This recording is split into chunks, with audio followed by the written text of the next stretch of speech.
Hi, Cat's Cradle here. I promised you that I would come back today and make an update video on the Japanese beetle issue. I posted a video earlier this morning as I showed my Japanese beetle problem and the lures that I set up.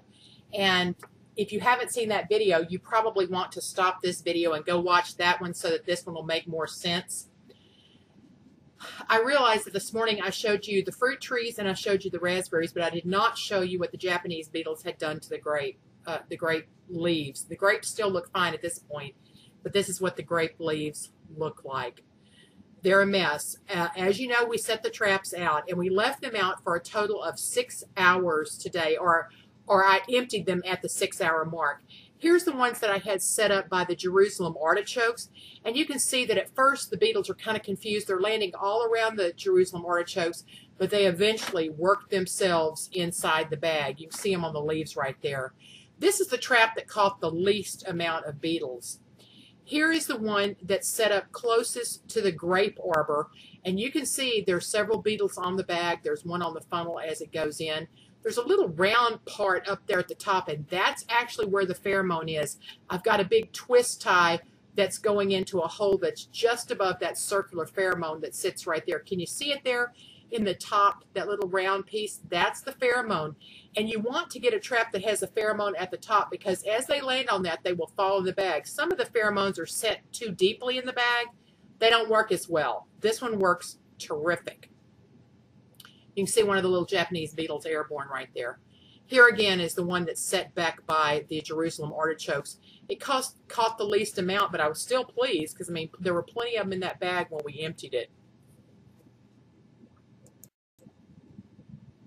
Interestingly enough, at the end of the day, this is the bag that ended up having the most Japanese beetles in it. And it was the lure that was the furthest away from the vegetation that we were trying to protect. So that I kind of made a note to myself that tomorrow I may switch the other two bags around just a little bit to get them even further away from the vegetation. Some people misplace them by putting them, like if they want them off their rose bushes, by hanging it right near the rose bush. That's what you don't want. You don't want the beetles to be confused. You want them to go specifically to the trap, to the pheromone lure. So you don't hang them close to what you're trying to protect. I hung this one close to the Jerusalem artichokes because they hadn't done any damage to that. So I hung it off to the side a little bit from where the raspberries are. But like I said, that's the one that caught the least. Prepare went out and measured at the 1-hour mark, and then the 2-hour mark, and then after about 3 hours. This is the one over by the shed closest to the Concord grapes, and you can see they just kept flying in all the time, the whole time it was hung out there. Another shot of that's the lure that's placed in the same place right there. They're flying in from all directions. At one point, when Prepare went out there, it was just like a cloud above her head. And we did go out and empty them. We unzippered the bottom of the bag. It has a great little zipper there. And we just positioned the bag that we were going to catch them in right under it. And this is just a typical grocery bag. Pretty disgusting, huh? Here's a close shot. I made Paladin Prepper come shoot this shot. He got the camera right up in the bag. Most of them are alive, moving around. It's kind of a gross feeling thing, but boy, it sure did look good to have captured them. Prepare is holding it up here, and again, this is just your typical plastic shopping bag. Look at that. They really worked. The lures worked. I am sold on them. We wanted to get an idea of how many we caught or how much it weighed, so we went and got our little scale and zeroed it out here for you. And then Prepare set it on the bag. She's just barely keeping on because the bag is actually too big to fit on the scale, so she's just barely balancing it up there. But we got about 1 pound 9 ounces, so 1.8 would be exactly 1.5 pounds. So a little over 1.5 pounds of these nasty little critters. Several of you have asked me the name of the bag because you didn't see it very, very clearly. It is the Rescue, R-E-S-C-U-E, Rescue Japanese and Ornamental Beetle Trap. Now, that's one of the things I like about this lure is that the ornamental beetles fly at night. And so this I'll be interested to see if we have any ornamental beetles. I'll check the traps in the morning.